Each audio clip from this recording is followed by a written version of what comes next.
রহমানুর রহিম।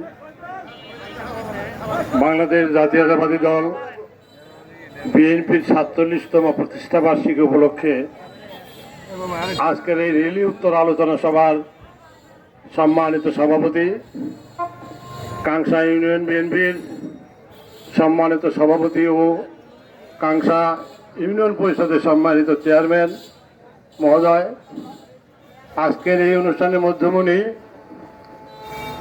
প্রয়াত নেতা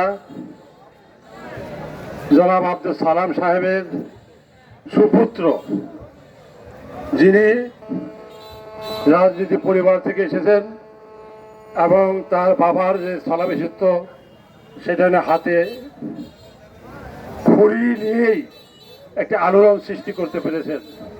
আমার দৃঢ় বিশ্বাস ইঞ্জিনিয়ার তৌহিদুর রহমান সাহেব এই ঝিনাইগাতির মুখকে একদিন উজ্জীবিত করবে। ঝিনাইগাতির আনাচে কানাচে থেকে মূল দল, যুব দল, অঙ্গ সংগঠন এবং সহযোগী সংগঠনের সম্মানিত নেতৃবৃন্দ, এই গরমের মধ্যে আপনারা যে এই প্রতিষ্ঠাবার্ষিকী পালন করার জন্য এসেছেন, এজন্য ঝিনাইগাতির বিএনপি এবং অঙ্গ সংগঠনের সহযোগী সংগঠনের পক্ষ থেকে আন্তরিকভাবে ধন্যবাদ জানাচ্ছি। প্রিয় বিএনপির ভাই ও বোনেরা, আপনারা জানেন যে কোন সময়ে কি প্রয়োজনে এই বাংলাদেশ জাতীয়তাবাদী দল বিএনপি গঠিত হয়েছিল। সেটা একটা দুঃসময়, সেটা একটা দুর্ভিক্ষ, মানুষের মধ্যে হতাশা, মানুষের মধ্যে অস্থিতিশীল একটি পরিবেশের পরিপ্রেক্ষিতেই সেই জনতা এবং সিপাহী জনতার মাধ্যমে আমাদের শহীদ রাষ্ট্রপতি জিয়াউর রহমান সাহেব এদেশের ক্ষমতায় আসেন। আপনারা যারা বয়স্ক, 60-এর ঊর্ধ্বে বয়স, তারা লক্ষ্য করবেন দেশটা যেন জিয়াউর রহমান সাহেব দায়িত্ব নেওয়ার পর থেকেই দেশটা সুশীতল ছায়ার মধ্যে পতিত হলো। জিয়াউর রহমান এমন একটি পাণ্ডিত্য ব্যক্তি ছিলেন, এমন কোনো সেক্টর নাই যে সেক্টর উনি হাত দেন নাই। এই যে আমরা এক সময় আউশ ধান, আমন ধান রোপণ করতাম, বপন করতাম, সে চায়না থেকে এর বিকল্প ধান নিয়ে এসে তখন যতটা কষ্ট ছিল খাদ্যশস্যের অর্থে, এখন কিন্তু আমরা ভালো আছি। উনি গার্মেন্টস শিল্প প্রতিষ্ঠিত করেছেন। এমন কোনো দিক নেই যে শহীদ রাষ্ট্রপতি জিয়াউর রহমান সাহেব সেই দিকে তার ছোঁয়া নেই। শেষ পর্যন্ত আপনারা খেয়াল করে দেখেন, উনি আন্তর্জাতিক নেতৃত্বে পরিণত হয়েছিলেন। উনি সার্ক গঠন করেছিলেন। ওনার সময়ে ইরাক ইরান যুদ্ধ উনি বন্ধ করেছেন। সেই ষড়যন্ত্রের ফলশ্রুতিতেই ভারতের র তাকে নির্মমভাবে হত্যা করে দেশকে একটা অস্থিতিশীল অবস্থায় ফেলে দেয়। দায়িত্ব নেন একজন ম্যাডাম খালেদা জিয়া।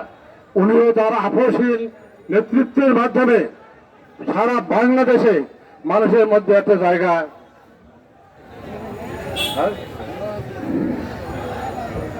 করে নেন। কামরানের নেতৃত্বে একটি বিশাল মিছিল আসতেছে। আমি সকলকে করতালির মাধ্যমে তাদেরকে ধন্যবাদ জানানোর জন্য অনুরোধ করতেছি।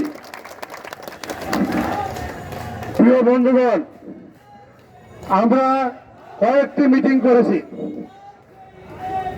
এরপরে হয়তো আর সামনে মিটিং নেই, তবে একটা সুসংবাদ আছে।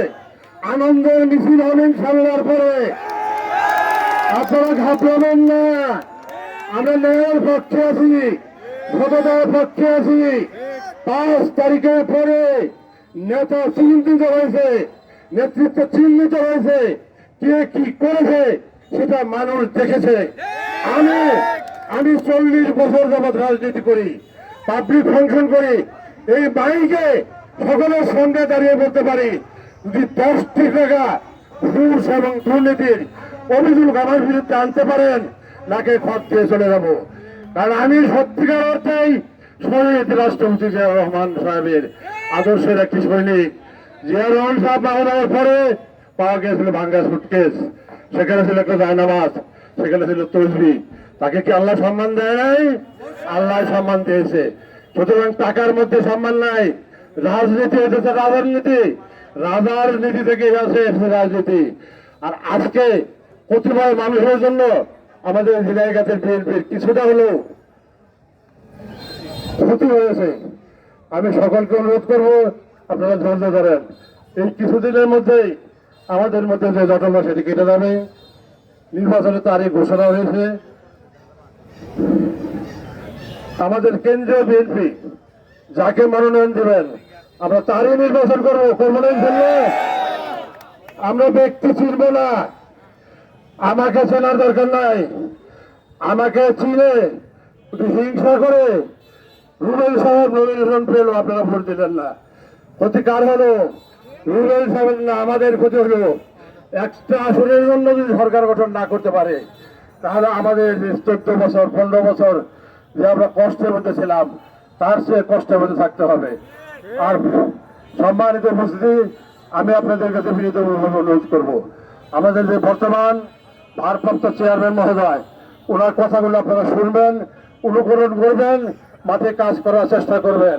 নেতাকে নেতা যার সঙ্গে মানুষ আছে, তার যে সঙ্গে মানুষ আছে নেতা। আমি বহিষ্কৃত, আমি স্বীকার করি, আমি মানুষের চাপে নির্বাচন করেছি।